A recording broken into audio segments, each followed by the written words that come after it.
Jesus more. My dear friends, today the church celebrates the memorial of Saint Ignatius of Antioch.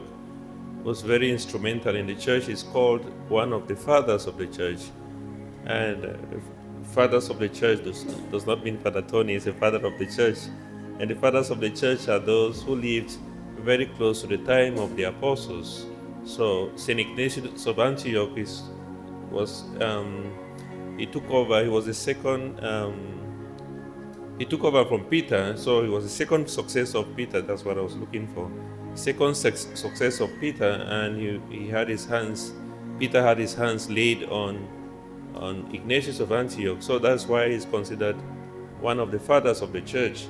And one of the things that will make people fathers of the church, first of all, that they would live very close to the time of Jesus, and he had some kind of contact or close to the time of the apostles as well, and that they lived very holy lives, and also that they wrote a lot of works to defend the church.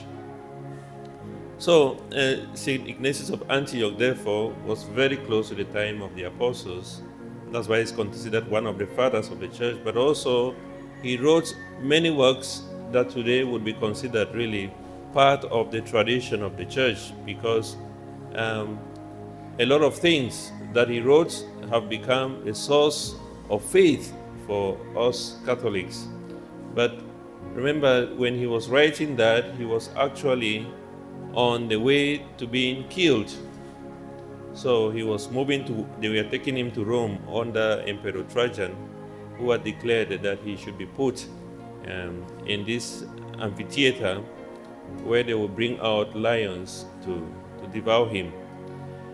And the amazing thing about him is that he was really praying to the Christians and saying, please allow me to have the privilege of being a martyr. He was really looking forward to this. He was looking forward to dying for Christ. And I think his life is really a testimony and a witness to the gospel that we read today. Do not be afraid of those who can do nothing to the soul. Do not be afraid of those who can kill the body, but can do nothing to your spirit or to your soul. So you can see St. Ignatius of Antioch had a fear of God in him. Everything was about God for him. And these days, we are not really much afraid of God. We are more afraid of the devil, right? We fear the devil a lot. We don't fear God, really.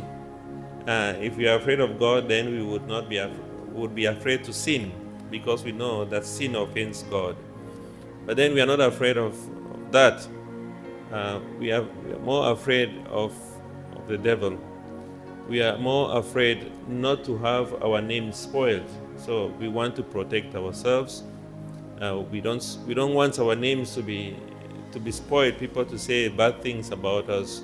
So those are the things we are afraid of. We are afraid to have issues with other people. And therefore, we would compromise the truth just to make sure that we are at peace with everybody. We are afraid of other little things that will not even add up to the faith. We are afraid to protect ourselves. We are afraid not to lose our reputation. We are afraid not to have people speak ill of us. We are afraid of other little things, but little are we afraid of God. And remember Jesus saying that, if we are afraid of God, then we would know that He would look after us. Say, not even when all the hair on your head has been counted. God knows us true and true. And if only we could focus on God like Saint Ignatius of Antioch, then it doesn't matter what we go through. It doesn't matter the persecutions that we experience in life. We will not be afraid of anything. We would hold on to that faith. And it's not going to be about anybody, but it's going to be about God and God alone. And so, my dear friends, it is so important for us, especially on this day. Remember, whenever the church had issues or had problems, they will always go back to the writings of Ignatius of Antioch and the other fathers of the church. And that is why it was very foundational that even today, a lot of people who come into the Catholic Church from other churches, most of them are always inspired by the writings of the fathers. the writings of people like St. Ignatius of Antioch, who gave everything for the faith that they held onto. And it's so important because at the moment we have our priorities. We prioritize other things, but we don't prioritize God at all. Just like I said, we are more afraid of the devil, but not of God. And it's so important that we must realize that it is God who created us. Our lives are in His hands. Our destiny is in His hands. And it's not about what we feel or what we are afraid of, but about God Himself. That He has the power to cast us to heaven, to put us to heaven, or to cast us to hell as well. And that's why we are supposed to hold our faith, have our eyes focused on Jesus, Jesus and Jesus alone, because it is in Him that we live, we move, and we have our being. So, my dear friends, in spite of the persecution and the hatred that we experience in our lives, the tough times, the difficulties, let us remember that God is watching after us.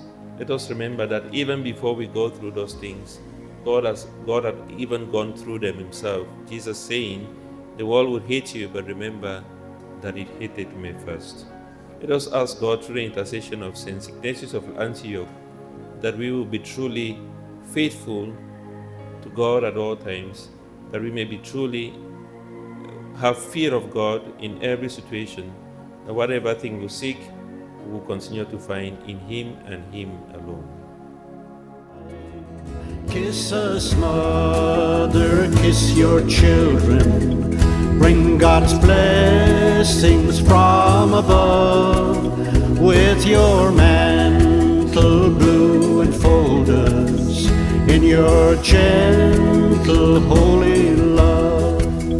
See the darkness dissipating, hear the trumpet echoing, Satan's rage